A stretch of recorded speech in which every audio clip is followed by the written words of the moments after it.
So you're a business owner. You're a specific type of personality. You're a risk taker.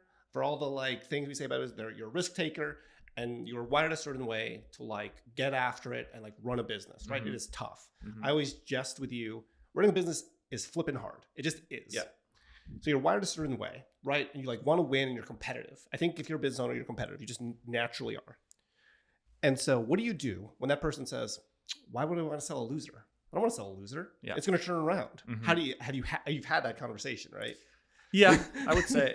Very high. Notice your octave jump. Just like, you had the conversation. I feel like I've had every conversation, and some sensical, some nonsensical. But how do you address that though? When a client is like, they're pushing back on the strategy, and you're telling, like, you have this long view and this holistic view, and you know, someone's once said to you, "Yeah, Blake, you know how to do all this stuff because like you know the code. Like, if anyone knows how to hack finances and min-max everything for the gamers out there, right? Like, you will get."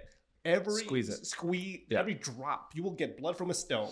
Yeah. Right. So what do you tell the person that's just like, I don't want to sell losers. Like, why are we invested in losers? Like, why are we doing this? Yeah. And 30 seconds. I'm holding 30-second pitch. So the easy answer is you can sell a winner or sell a loser and buy it back. You just got to wait 30 days, 31 days. Yep. Right? The wash sale rule, right? IRS wash sale rule. So if a client really wants that name back for whatever reason, you can get it back.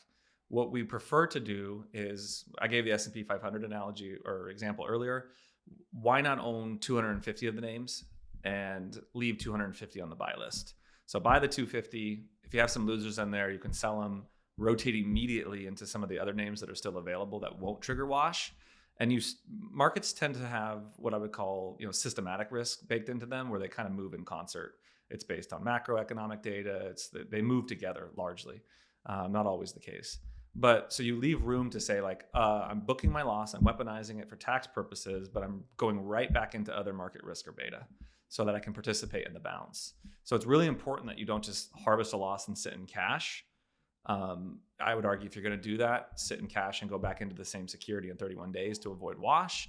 I would argue even better, rotate out, harvest loss, go right back in away. So maybe we market this up a bit. Maybe it's not, hey, we're selling losers. We are being efficient. Yes. Right. So we're creating efficiencies by min-maxing the market. Yes. We're not selling losers, but we're just being efficient here. And maybe that's an easier way for people to think about these things rather than like, hey, we're selling losers. Like, no one wants to be a loser. Yeah. We want to be a Laker fan. We want to be, we want to hoist the chip at the end of the season. I think it's also important, like when we meet clients and expectation set, I guess this goes back to like foundational work. We try not to hang our hat on market and performance and being like never try to time it. Never time it. Don't pretend we can time. Don't pretend we can pick the best 10 performing stocks.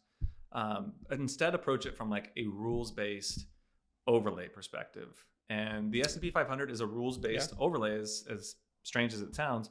I'm going to own the 500 largest U.S. corporations by the size of their market cap or market capitalization. So it's literally a representation of the biggest 500 names in the US and probably largely the world. That's it. You're owning just the 500 largest by size. No, that's the rule. Yep. And so if you just say, well, I'm going to custom index that, but I'm going to only own 250, you're going to arrive at a similar smattering of 250 of the largest companies possible, right? And so you're not coming in there and saying like, I'm buying company because they have really strong net income growth, or they're a great dividend payer and growing dividend, or their growth characteristics are top of market. You're literally coming at it from, I'm going to own this company because they just so happen to be in the list of 500 you don't care. Top. You're agnostic. Yeah. So that's like a simple implementation, but we certainly have other clients that go, I want growth at all costs. I want companies that are growing top line rev. I don't want them paying dividends.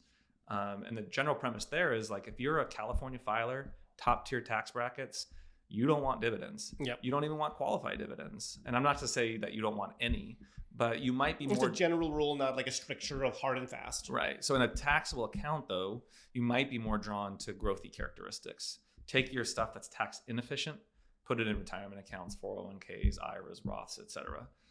So that's usually not an all or nothing proposition, but that's called tax location.